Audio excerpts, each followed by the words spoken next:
Good afternoon, I'm Dennis Vittorian, and this is the 25th hour, helping you stay on top of everything that happened beyond the 24/7 news cycle. As the world turned upside down with the COVID pandemic, protests over the deaths of George Floyd, Breonna Taylor, and so many others upended and exacerbated an already inflamed societal tension, which led to many members of Gen Z to wonder how they can affect social change.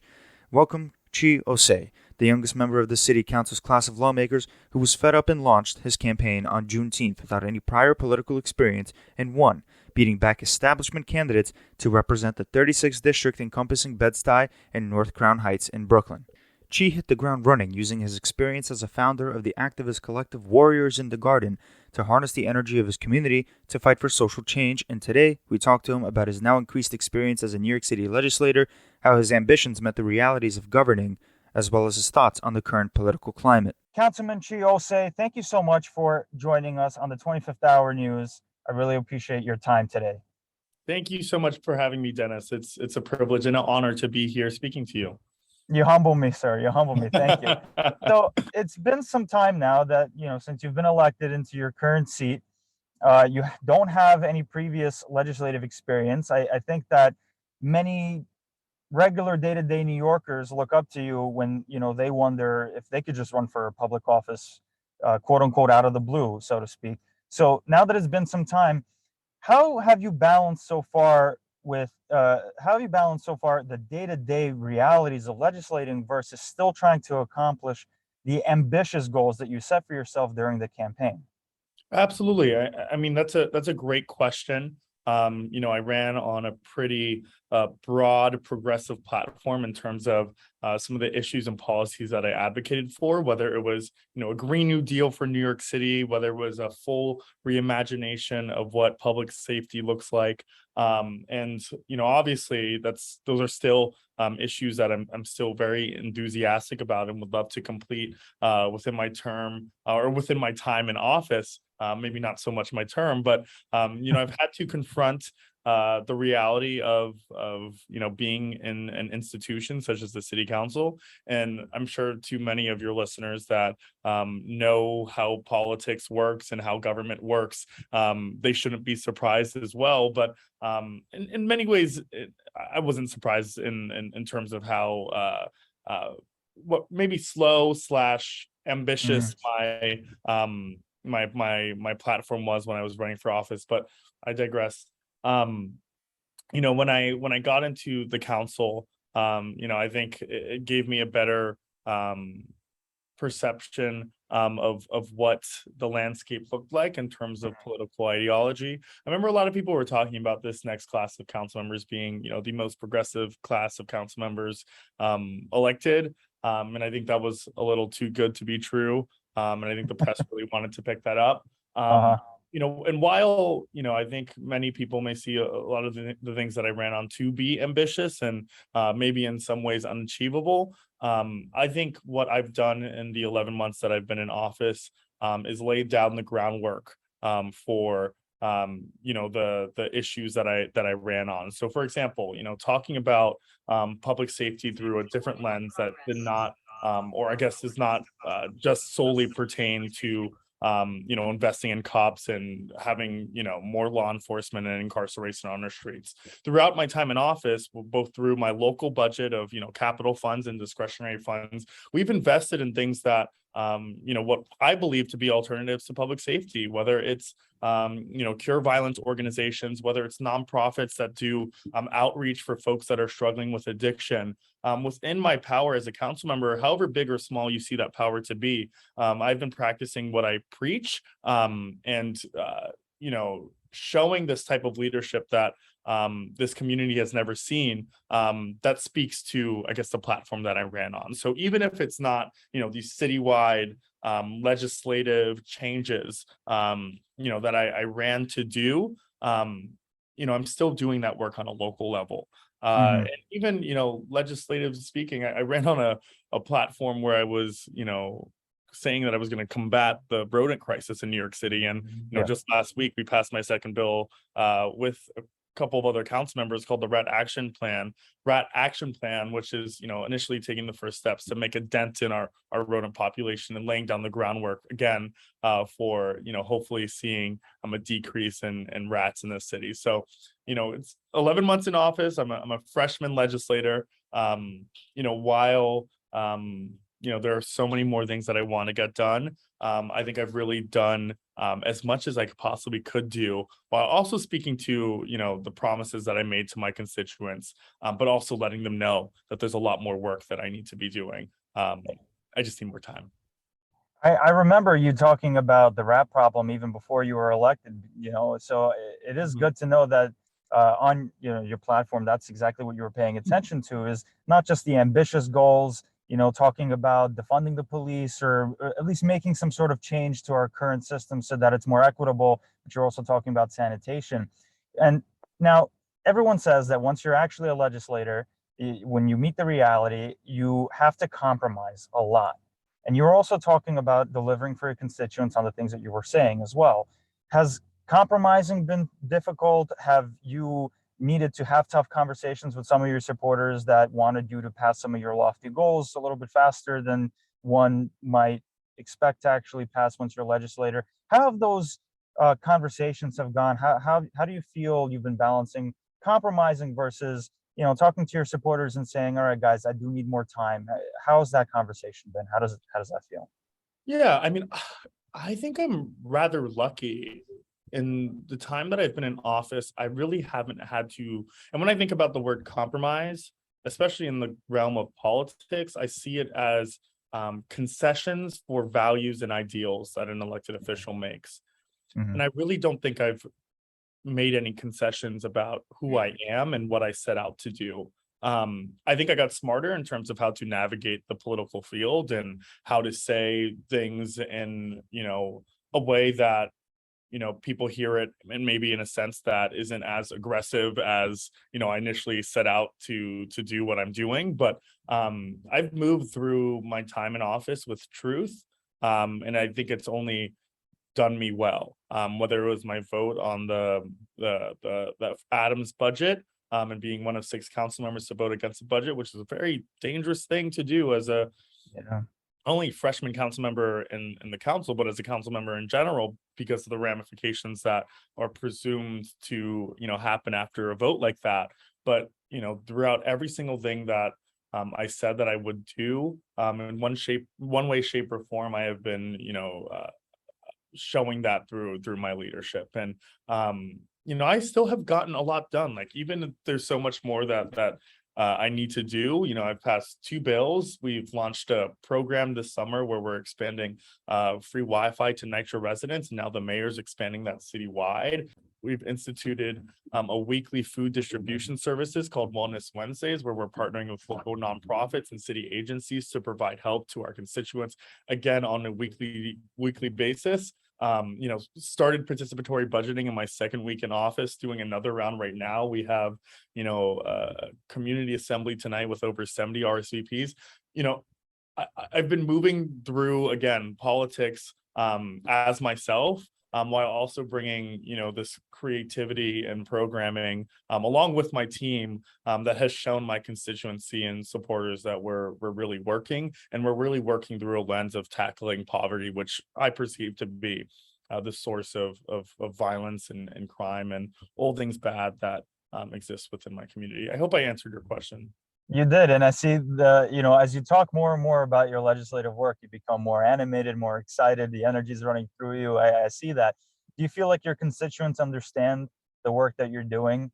They understand maybe the complexities of it. For example, I mean, since you voted no on the Adams budget, various reports have shown that for those legislators like yourself that voted no, they on average got less money out of that budget for certain projects in their districts, weren't able to get named credit for any of the projects that they ended up getting despite voting no. And so when you talk to your constituents, do you feel like they understand kind of, if there were ramifications to your type of vote, do they blame you? How do you feel about those conversations? That has never been brought up once to me from my constituents. And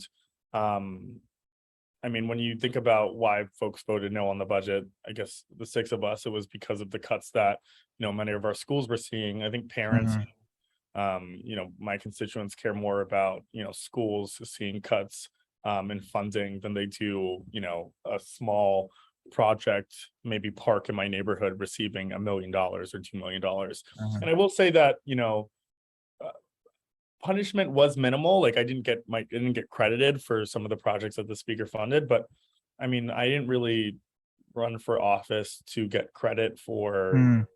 things like that. I mean, if she's still funding a project or thing in my neighborhood, it's still good for my neighborhood. Mhm. And I submitted that project to be funded. So, at the end of the day, I don't really see it as a loss, and my constituents haven't seen it as a loss either.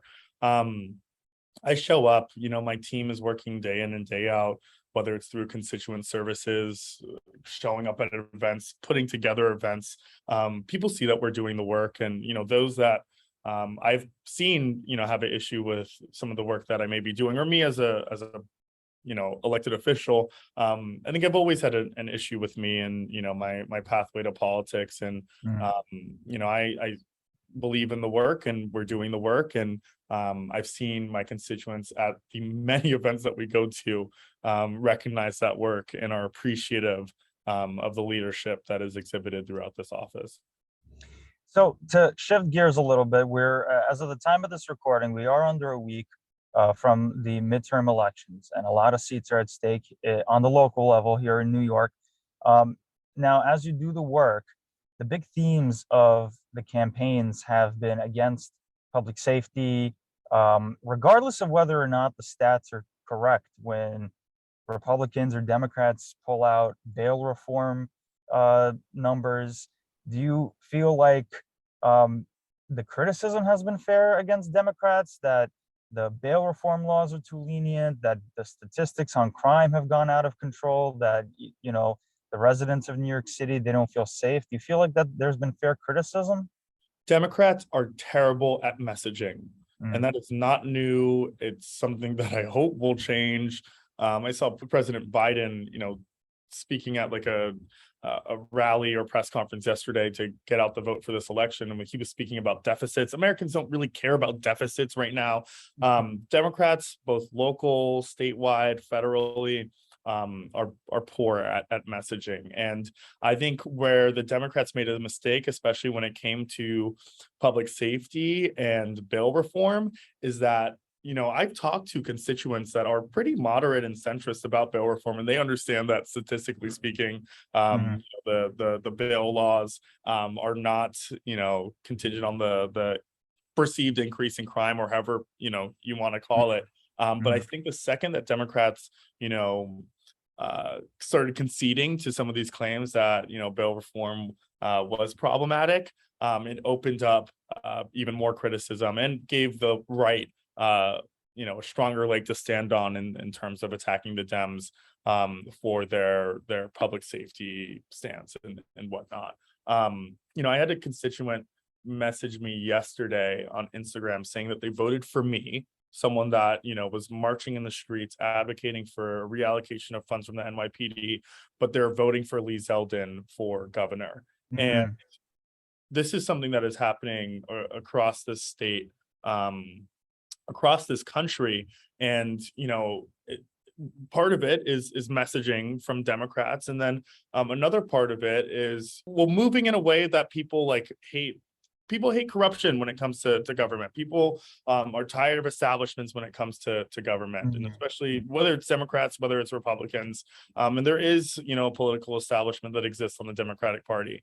And when you Mhm. see, a Democratic executive spending taxpayer dollars on a Bills stadium, like people see that, and Yeah. on top of, poor messaging from the Democrats, they're now acting, like a establishment and like corrupt beings of power, and people see that, and that's why we see the Democrats suffering. But I think a lot of mainstream Dems would say that it's progressives that are making them lose, and radical policies, and it's really not. It's messaging, and it's counter messaging, and it's making sure that when Democrats are in leadership, they're doing the right thing rather than trying to please everybody, or teeter to moderates and the right. Are you nervous about the midterm elections? I mean, it's not my race, so I'm not worried. I think I've done a lot to try to get out the vote for the governor. Am I nervous for her? No. Am I nervous for the state of our democracy, in terms of, Lee Zeldin being elected and, him being, pro-insurrection and Yeah. anti-abortion and LGBTQI rights? I think that's where I'm more, worried. I'm not voting for Kathy Hochul. I'm voting for, again, the climate, human rights, and Yeah. our democracy as a whole.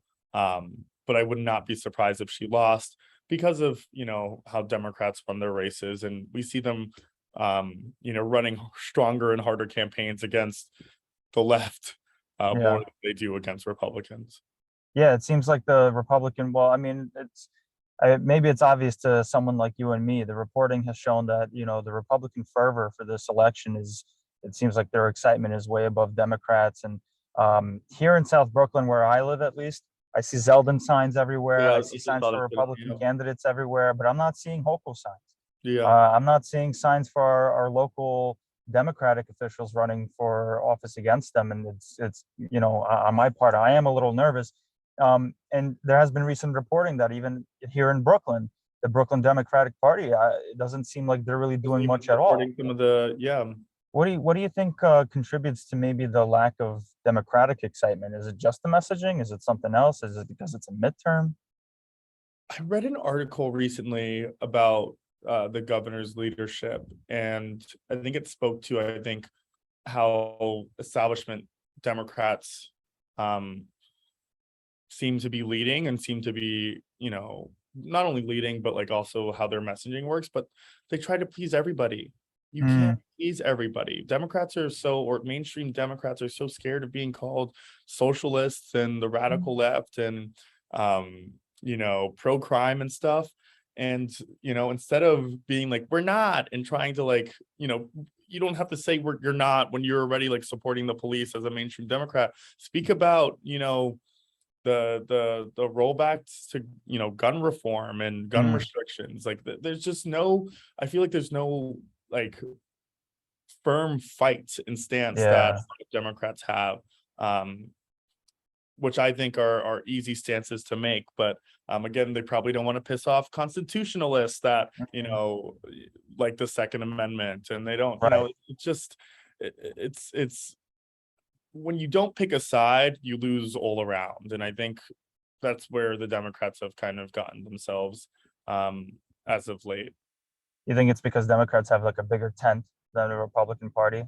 But they don't have a bigger tent. I don't think they have a bigger tent. I think, when Joe Biden won, it was an anti-Trump tent, right? And that tent is kind of getting smaller and smaller because, Trump is not the president, and especially in New York State, I think the Trump craze has kind of deflated a little bit, and now people are worried about crime and the economy and things like that. And I don't believe that Democrats are responsible for the increase in crime and the the impacts and inflation and whatever of our economy.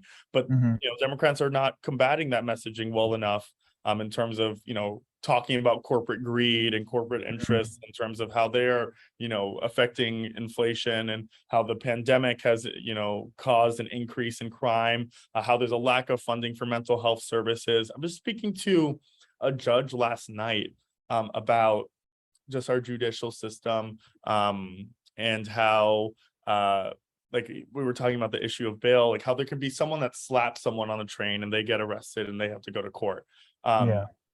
If they have no other, if they don't have a criminal record and they go to court, of course they'll be let out without bail. I think they should be let out without bail. If they slap someone on the train and they got arrested, I don't think they should go to Rikers and sit in Rikers for over a year.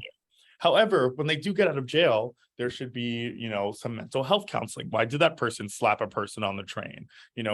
Consistent mental health counseling, a safety net for them to, go for them to speak about the issues that they're maybe dealing with, and that just doesn't exist. And even in this only debate that we had for the governor's race, mental health was not even talked about. And a lot of people across the aisle understand that mental health is a significant issue that our communities and our society is seeing. But again, I think mainstream Democrats are too busy trying to deflect attacks on the right, rather than counterattacking and parrying those claims that are made against them with. And when you're saying deflect, are you referring to abortion after the fall of Roe, or just by any other means?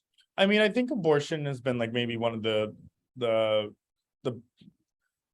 best ways the Democrats have like messaged or counter messaged against the Republican Party. But when you see in these polls that New Yorkers' main issues are crime and the economy, then I think they should be honing in on those main two issues in terms of how Republicans have caused those issues.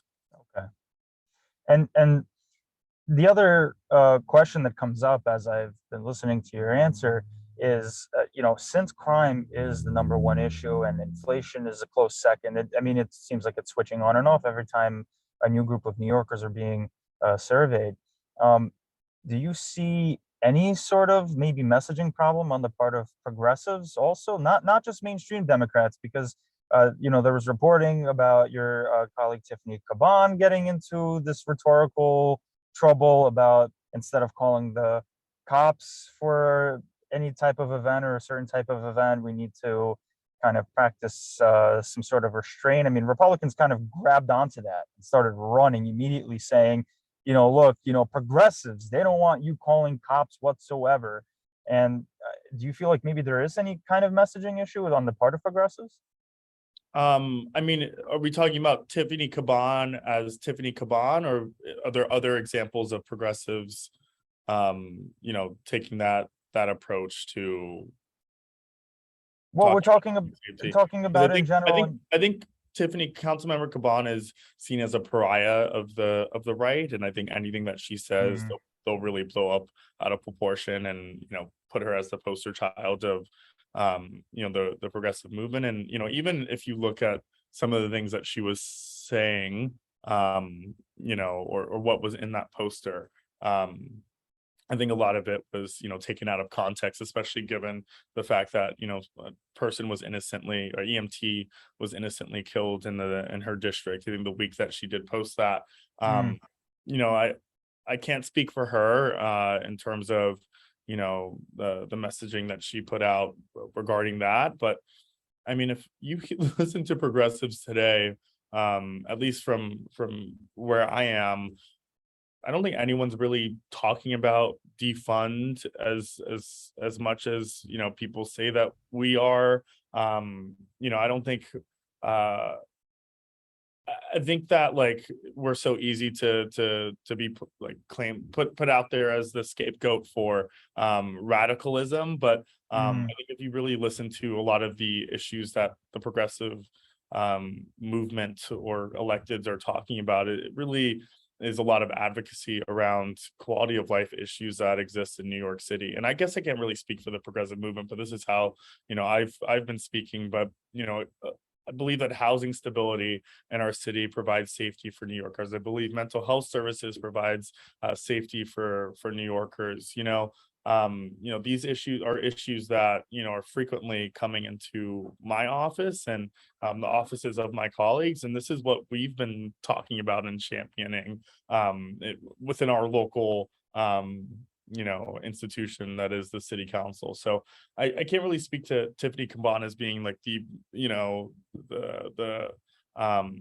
spokesperson for the progressive movement. But I guess when you look at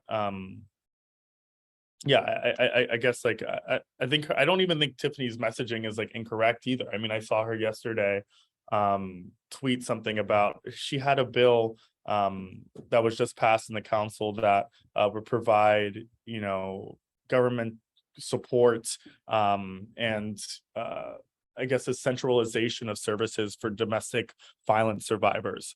Yeah. And every single Republican council member voted against that bill. And these are people that are supposed to be calling for law and order and care so much about victims and survivors, but are not voting for a bill that is providing care for victims and survivors. So and that bill was passed through Tiffany Caban, so I think there's hypocrisy on the right, but also, like, if you look at the work that progressives have been doing, even just in the council, we've been doing a lot of work that does not pertain to decarceration or letting criminals out or defunding the police.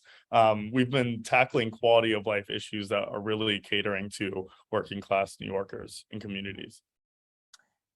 I hear what you're saying, and so it's just a matter of Republicans just grabbing the progressive line and then just running with whatever they can. I mean, how has it been working with your handful of Republican colleagues in the council?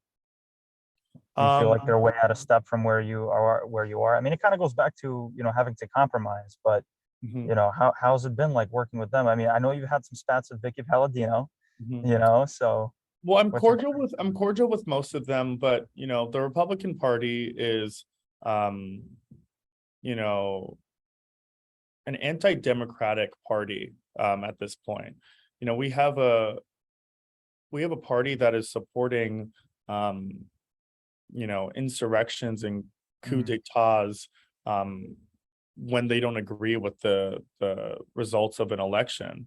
You just saw the New York Republican Party this week try to claim that the election in Brazil was fraudulent. And they said, send in the tanks. These are the same people that are, supporting the Republican council members that are in the council right now. So it's, I'm cordial with them. I think there are definitely some quality of life issues in terms of sanitation and stuff that we could agree with. The New York Young Republicans say that, not the state Republicans. I'll correct that. But I mean, I think that party is so extreme. It's this party that claims that they're the party of law and order, but again, they want more guns on our streets. They won't vote for bills that provide services to survivors of domestic violence. There's just a lot of hypocrisy that exists on the Republican Party, and again, I'm cordial with some, but I just really do not agree with the Republican or conservative movement in any way, shape, or form. So let's maybe start to go on the off ramp a little bit on a more optimistic note, because you're going to be fighting the good fight all day, every day. And you're being monitored, and people are heralding your status and your work so far. Aside from the recently passed bill to counter rat infestations in your district, is there anything else down the pipeline that you're really looking forward to, that you're working on, that you can either hint at, or if it's already out there, that you'd like to talk about as being that next big thing that you're excited about? Yeah, I mean, I guess fiscally speaking, in terms of what we're doing with our local budget, we are directing all of our capital and discretionary funds going towards gun violence within this district. So, we're going to be working with nonprofits that specifically do work around, trauma, around outreach and violence interruption. We're spending money on things that our community sees as things that make them feel safer, whether it's lighting projects, whether it's investments in parks where the kids have nowhere to play with and are turning to other sources of fun, or what they perceive to be fun, rather than being kids and enjoying their times outside. I'm really looking forward to this initiative that we're doing in terms of putting our money towards things that make people feel safe. I don't think it's going to fix all of our problems. I'm a local city council member. I think a lot of our crime problems can be stopped through courage from federal elected officials that are willing to take on the NRA and firearms, but it's something that I'm still very enthusiastic about and really hoping to see come into fruition within the next couple of months and next year. Sounds good. Sounds good. Okay, is there one final message that you want to say to the listeners before we sign off? We're only limited to a short amount of time. I could be talking to you all day. There's questions, of course, that I wish I could have asked you, but we're all limited on time here. And of course, we are less than a week away from Election Day. Do you have any final messages that you want to speak for the listeners? Vote for the entire Democratic ticket on the WFP line. The Working Families Party line? The Working Families Party line, Road D. Make sure Lee Zeldin does not become our next governor. Got it. Copy that. Nice and succinct. Councilman, thank you so much for joining the 25th Hour News today. I really appreciate your time, and hopefully we get to speak more in the future. Thank you so much. And that's it for this week's show of the 25th Hour, helping you stay on top of the 24/7 news cycle. Don't forget to rate us wherever you get your podcasts, share us with your friends, and subscribe to us wherever you get your podcasts. You can email your tips and suggestions at the 25th Hour News at gmail.com and become a patron today to support the show at patreon.com/the 25th Hour News. Thanks for listening, and we'll see you next time.